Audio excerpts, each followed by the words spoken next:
Assalamualaikum warahmatullahi wabarakatuh.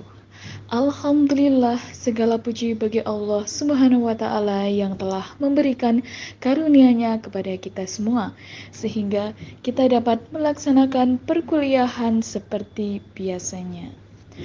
Tak lupa kami ucapkan terima kasih kepada Pak Hamzah dan teman-teman yang telah mengizinkan kelompok 2 yang terdiri dari Ayu Wulan Kusumawati dan Juliana Sekar Putri untuk mempresentasikan hasil kerja kami yang berjudul Pandangan Filsafat Pendidikan Terhadap Manusia dan Masyarakat. Pandangan filsafat pendidikan terhadap manusia dan masyarakat. Yang akan dibahas yaitu yang pertama, pandangan filsafat terhadap manusia seperti hakikat manusia, manusia dan proses pendidikan, dan yang kedua, pandangan filsafat terhadap masyarakat seperti hakikat masyarakat, dasar-dasar pembentukan masyarakat, karakteristik masyarakat Islam, dan hubungan masyarakat dengan pendidikan Islam. Membahas tentang yang pertama, yaitu pandangan filsafat terhadap manusia. Hakikat manusia. Sebenarnya apa pengertian manusia itu atau asal manusia itu? Hakikat dan asal diri manusia berpangkal pada dua asal, yaitu asal yang jauh dan asal yang dekat. Asal yang jauh yaitu kejadian pertama manusia berasal dari tanah, ketika Allah menyempurnakan kejadiannya dan meniupkan ruh ciptaannya kepadanya. Sedangkan asal yang dekat yaitu manusia berasal dari mutfah atau air mani. Menurut para ilmuwan menemukan bahwa manusia selain dikenal sebagai makhluk alternatif, manusia dinilai sebagai makhluk potensial yang dapat berkembang dan dikembangkan. Maksud dari makhluk alternatif ialah manusia yang dianugerahi kemampuan untuk menentukan arah dan pilihan hidupnya. Manusia merupakan pertalian antara dua unsur, yaitu badan dan ruh. Masing-masing unsur tersebut berdiri sendiri. Manusia secara fisik memiliki bentuk yang lebih sempurna dibandingkan makhluk lainnya. Dengan kata lain, manusia memiliki bentuk paling tinggi. Kesatuan wujud manusia antara badan dan ruh didukung oleh potensi-potensi yang ada membuktikan bahwa manusia sebagai ahsan at-takwin dan merupakan manusia pada posisi yang strategis, yaitu hamba Allah dan khalifah Allah. Setelah membahas mengenai hakikat manusia, selanjutnya kita akan membahas mengenai manusia dan proses pendidikan. Manusia sebagai makhluk yang dapat berpikir atau Homo sapiens, dan manusia merupakan makhluk yang berbentuk dan dapat dididik. Dengan kedudukan tersebut, manusia merupakan makhluk yang berbeda dengan makhluk lainnya. Dan manusia haruslah menempatkan dirinya sebagai pribadi yang utuh dalam kaitannya dengan kepentingan perkembangan kognitif, psikomotorotik, dan afektif.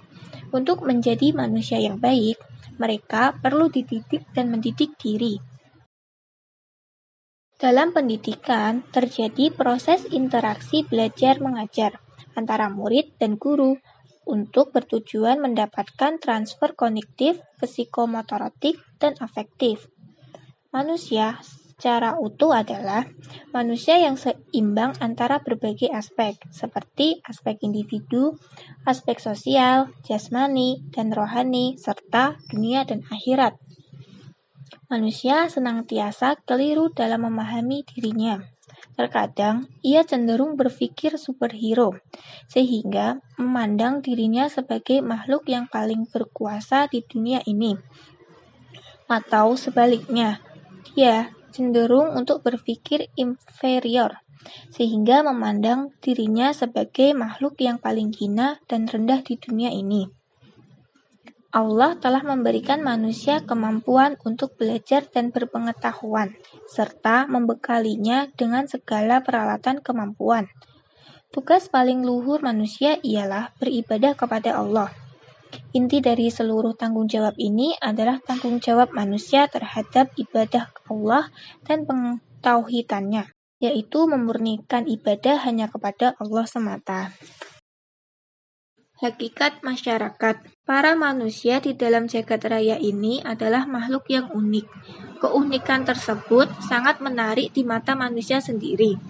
Allah memuliakan manusia dengan memberikan akal, sedangkan makhluk Allah yang lain tidak diberikan akal. Disitulah tempat kedudukan kemuliaan manusia dibandingkan dengan makhluk lainnya. Sehingga banyak kajian-kajian tentang manusia yang terus berkembang karena pengetahuan manusia tentang dirinya terbatas.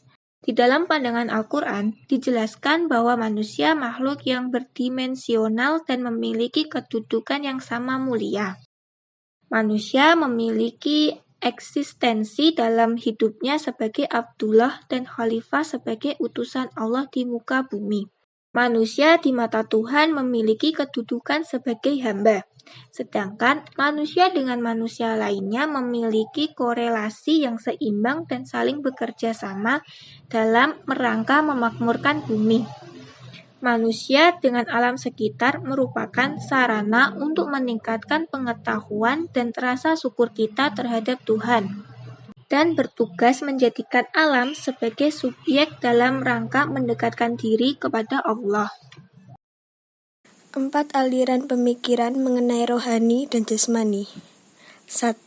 Aliran dualisme. Aliran ini menganggap bahwa manusia itu pada hakikatnya terdiri dari 2 substansi, yaitu jasmani dan rohani. Aliran ini melihat realitas semesta sebagai sintesa kedua kategori animate dan inanimate, makhluk hidup dan benda mati. Demikian pula manusia merupakan kesatuan rohani dan jasmani, jiwa dan raga. 2. Aliran eksistensialisme. Aliran filsafat modern berpikir tentang hakikat manusia merupakan ekstensi atau perwujudan sesungguhnya dari manusia. Jadi, intinya hakikat manusia itu yaitu apa yang menguasai manusia secara menyeluruh. Manusia sejatinya harus bisa memimpin manusia lain. Di sini, manusia dipandang dari serba zat, serba ruh, atau dualisme dari kedua aliran itu, tetapi memandangnya dari segi ekstensi manusia itu sendiri di dunia. 3. Aliran serba zat atau faham materialisme. Aliran serba zat ini mengatakan yang sungguh-sungguh ada itu adalah zat atau materi. Alam ini adalah zat atau materi dan manusia adalah unsur dari alam. Dalam pandangan mereka, manusia adalah zat atau materi. Manusia ialah apa yang nampak sebagai wujudnya, terdiri atas zat seperti darah, daging, dan tulang. Aliran serba ruh. Dalam buku lain, aliran ini diberi nama aliran idealisme. Aliran ini berpendapat bahwa segala hakikat sesuatu yang ada di dunia ini adalah ruh. Juga hakikat manusia adalah ruh. Ruh di sini bisa diartikan juga sebagai jiwa, mental, juga rasio atau akal. Lantas, jasmani atau tubuh atau materi, zat, adalah alat jiwa untuk mewujudkan tujuan, keinginan, dan dorongan jiwa, seperti rohani, spirit, dan rasio manusia. Dasar-dasar pembentukan masyarakat. Dalam Al-Quran Surat Ali Imran ayat 104 menjelaskan bahwa pembentukan masyarakat ditegakkan atas dasar-dasar kebaikan yang ma'ruf dan tidak tercela. Oleh sebab itu, aturan-aturan ini semuanya berdasarkan pada wahyu. Maka tugas utama masyarakat Islam adalah mengetahui dan menjaga wahyu-wahyu itu. Tapi yang paling penting ialah bahwa umat manusia juga membuat suatu perjanjian dengan Allah yang terdapat dalam firman Allah surat Al-A'raf ayat 172 yang menjelaskan mengenai aspek perjanjian umat manusia dengan Allah untuk melaksanakan, menyaksikan, dan menjaga Islam itu sendiri merupakan suatu amanah yang dipikul kepadanya. Selanjutnya, masyarakat juga harus berfungsi sebagai saksi kepada seluruh manusia tentang konsep Islam, bahwa seluruh kehidupan, pengetahuan, dan kekuasaan yang ada pada manusia adalah suatu amanah. Jadi, ada 2 syarat utama untuk menjadi masyarakat model atau ideal society yang dijanjikan Allah itu. 1. Sanggup menaburkan kebaikan, dan 2. membasmi kemungkaran di atas bumi di samping beriman kepada Allah. Kumpulan dasar-dasar pembentukan masyarakat Islam berdasarkan pemikiran Syed Qutb. 1. Membebaskan masyarakat dari penghambaan kepada selain Allah. 2. Mengorganisir masyarakat untuk menghilangkan kejahilian. 3. Menjadikan Islam sebagai landasan perilaku individu dan hubungan antar sesama dalam masyarakat. Karakteristik masyarakat Islam. Masyarakat Muslim adalah masyarakat yang menjunjung tinggi nilai-nilai kemanusiaan dan kehidupan secara universal, tentu saja tanpa memandang asal-usul dan latar belakang orang tersebut. Masyarakat Muslim adalah kelompok manusia yang bekerja sama dan hidup bersama berasaskan prinsip Al-Quran dan hadis yang diterapkan pada kehidupannya. Masyarakat dalam pandangan Islam adalah sarana untuk melaksanakan ajaran agama Islam yang menyangkut tentang kehidupan bersama. Karena itulah masyarakat harus menjadi dasar kerangka kehidupan duniawi bagi kesatuan dan kerjasama umat manusia untuk menciptakan suasana yang adil bagi semuanya. Karakteristik masyarakat Muslim adalah masyarakat yang memiliki sisi positif dan menjunjung tinggi nilai-nilai kebajikan yang dianjurkan oleh Islam. Kedamaian dan kerukunan menjadi karakteristik utama dari masyarakat yang bercorak Islami. Hubungan masyarakat dengan pendidikan Islam.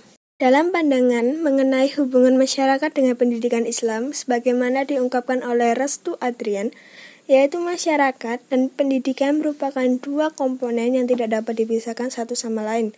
Masyarakat membutuhkan pendidikan, begitu juga sebaliknya. Tanpa masyarakat, pendidikan tidak akan berjalan dengan baik karena di dalam pendidikan terdapat unsur masyarakat seperti guru, peserta didik, dan lainnya.